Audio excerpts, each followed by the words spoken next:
अस्सलाम वालेकुम students.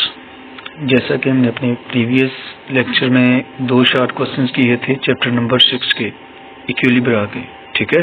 इक्विलिब्रा means equilibrium के, ठीक है।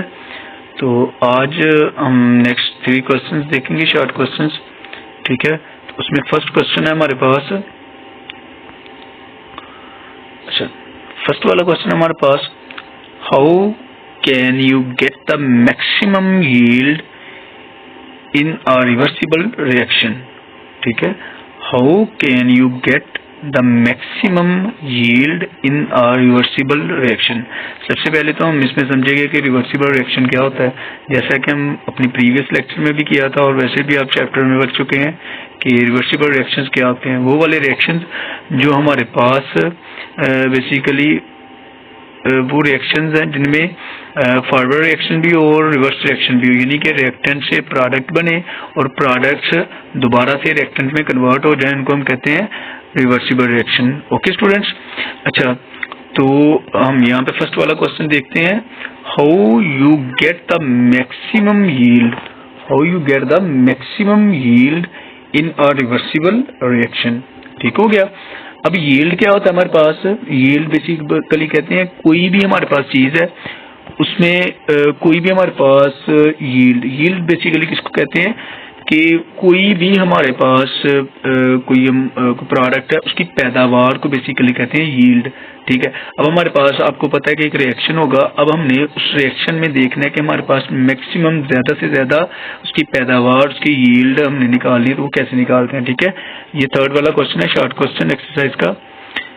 अच्छा ये है जी, how can you get the maximum yield in a reversible reaction. Maximum yield in a reversible reaction can be achieved by, ये उसके डिफरेंट फैक्टर्स हैं, ठीक है। सबसे पहले वाला फैक्टर है इसका adding reactants to shift the reaction forward. सबसे पहले हम क्या करेंगे, उसमें एडिंग रिएक्टेंट्स करेंगे, ठीक है। रिएक्टेंट्स किसको कहते हैं, मतलब कि जो रिएक्टेंट्स हमारे पास वो वाले केमिकल्स जो हमारे पास रिएक्ट होके नेक्स्ट क्या बनाते हैं, प्रोडक्ट्स बनाते हैं। हमने क्या करना है, एडिंग रिएक्टेंट्स करने हैं, ठीक है। ये उसका फर्स्ट वाला पॉइंट है, ठीक है। To shift the reaction forward, हम रिएक्टेंट्स ऐड करेंगे तो वो क्या होगा, शिफ्टिंग उसकी होगी किसमें, फॉरवर्ड रिएक्शन में। सेकंड वाला पॉइंट है हमारे पास स्टूडेंट्स एडजस्टिंग टेम्परेचर, ठीक हो गया। एडजस्टिंग टेम्परेचर क्या मतलब है इसका, लोअर इट फॉर एक्सोथर्मिक, ठीक है।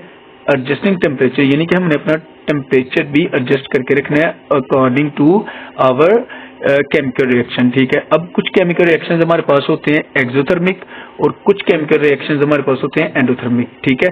एक्सोथर्मिक मींस वो वाले रिएक्शंस जो ओपनली हो हमारे पास, ठीक है, जिनको हमने कवर ना किया हो, वो हमारे पास कौन से रिएक्शंस होते हैं, एक्सोथर्मिक। उनके लिए हमने अपना टेम्परेचर क्या रखना है, कम से कम, ठीक हो गया। और जो रिएक्शंस हमारे पास एंडोथर्मिक होंगे, यानी कि जो हमारे पास पैक्ड रिएक्शन होंगे, जिनको हमने पैक किया होगा, उनको हमने क्या करना है, उन रिएक्शंस के लिए अपना टेम्परेचर को हाई रखना है, अप रखना है, ताकि उनको टेम्परेट करने की वजह से जल्द से जल्द और मतलब कि हमारा जो रिएक्टेंट्स हैं वो प्रोडक्ट्स में कन्वर्ट होते जाएं, ठीक हो गया। ये कंडीशन है, दो कंडीशंस होगी हमारे पास। फर्स्ट वाली कंडीशन है हमारे पास एडिंग रिएक्टेंट्स, ठीक हो गया। और सेकंड वाली कंडीशन हमारे पास टेम्परेचर, ठीक है। टेम्परेचर वो हमने अकॉर्डिंग टू आवर किसके अकॉर्डिंग हमने सेट करना है, अपने रिएक्टेंट की नेचर के अकॉर्डिंग सिलेक्ट करना है उसको, कि वो हमारा जो रिएक्शन है, जो हमारा रिएक्टेंट है वो हमारे पास क्या होगा, एक्सोथर्मिक है या एंडोथर्मिक है, ठीक है। उसके अकॉर्डिंग हमने अपना टेम्परेचर भी सेट कर लेना है। नेक्स्ट वाला पॉइंट है हमारे पास स्टूडेंट्स, अच्छा नेक्स्ट पॉइंट है हमारे पास इंक्रीजिंग प्रेशर, ठीक है। प्रेशर इंक्रीज करने से क्या होगा, if product have favour gas molecules, अगर मतलब कि हमारा कोई भी फॉर एग्जांपल नाइट्रोजन गैस का अगर हम करते हैं, नाइट्रोजन ऑक्साइड गैस से बनती है हमारे पास, ठीक है। ये नेक्स्ट हम फिफ्थ वाले क्वेश्चन में इसको थोड़ा सा थॉरोली रीड भी करेंगे, इसका रिएक्शन भी देखेंगे। अब इसमें क्या होता है कि वो कहते हैं कि हमारे पास कोई भी गैस मॉलिक्यूल्स वाला रिएक्शन है ना, जिसमें गैस हो हमारे पास, उसमें अगर हम क्या करते हैं, अपना जो हमारे पास वो रिएक्शंस होते हैं, रिएक्टेंट्स होते हैं, वो प्रोडक्ट्स में कन्वर्शन हो रही है उनकी, ठीक है।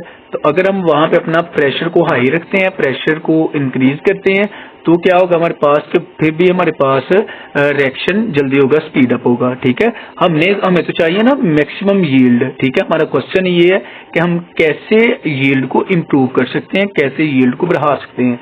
उसके बाद हमारे पास नेक्स्ट रिमूविंग प्रोडक्ट। ठीक है, रिमूविंग प्रोडक्ट का क्या मतलब है, बेसिकली हमारे पास यहाँ पे removing product as a form to derive the reaction.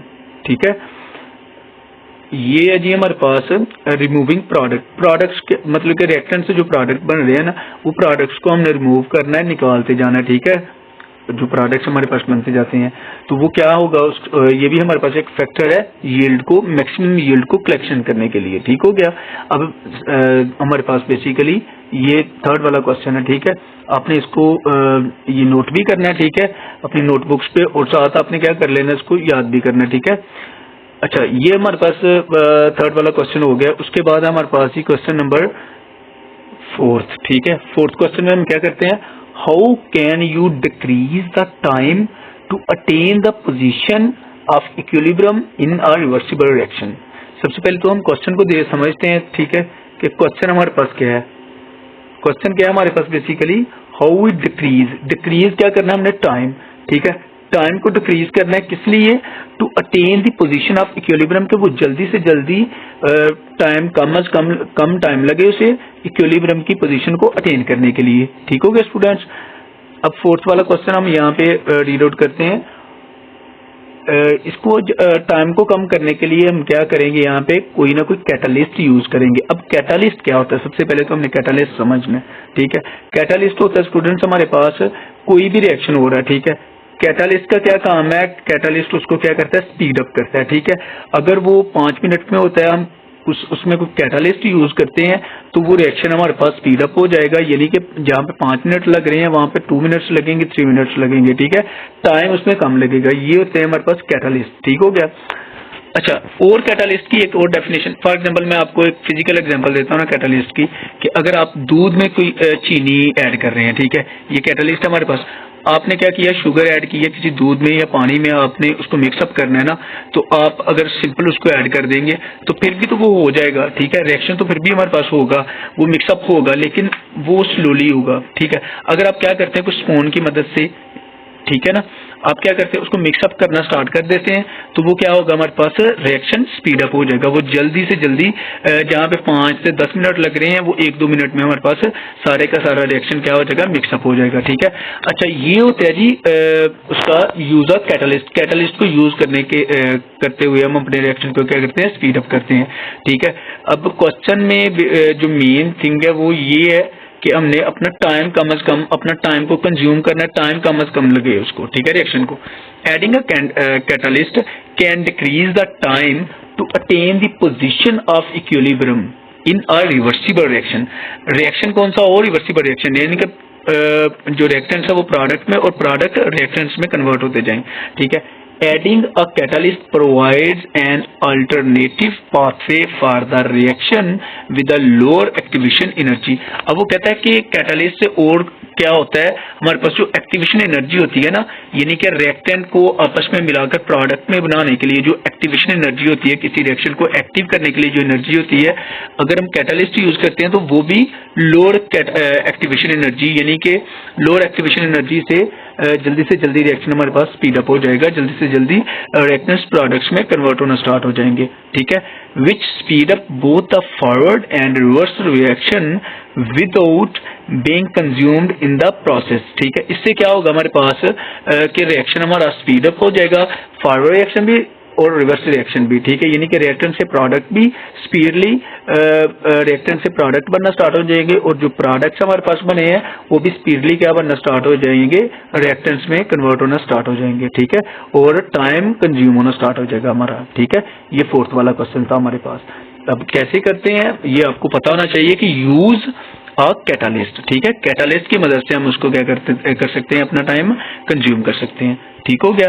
ये 2 क्वेश्चन हमने पहले पढ़े थे, 2 आज, और अब हम 5th वाला क्वेश्चन भी करते हैं। ठीक है, ये शॉर्ट क्वेश्चंस है, आपने इनको कवर करना है। ठीक है, फिजिकल क्लासेस में ना आते ही आपका ये तीनों प्री 9th के जो सेक्शंस है ये उसको तैयार करके हैं, नोटबुक्स पे आपने नोट किया हो, ठीक है। अगर आपने बुक से किया हो है कुछ, ठीक है, तो आप बुक वाला भी कर सकते हैं, लेकिन वो रिलेट करता हो। ओके स्टूडेंट्स, अच्छा अब हमारे पास फिफ्थ वाला जो क्वेश्चन है, फिफ्थ वाला क्वेश्चन क्या है, what is the effect of increasing pressure on the following reaction at equilibrium. ये हमारे पास एक ऐसे स्टेज में ना नाइट्रोजन गैस है, ठीक है, उसका रिएक्शन है कि नाइट्रोजन 1 मोल नाइट्रोजन का है, ठीक है, 1 मोल हमारे पास ऑक्सीजन का है।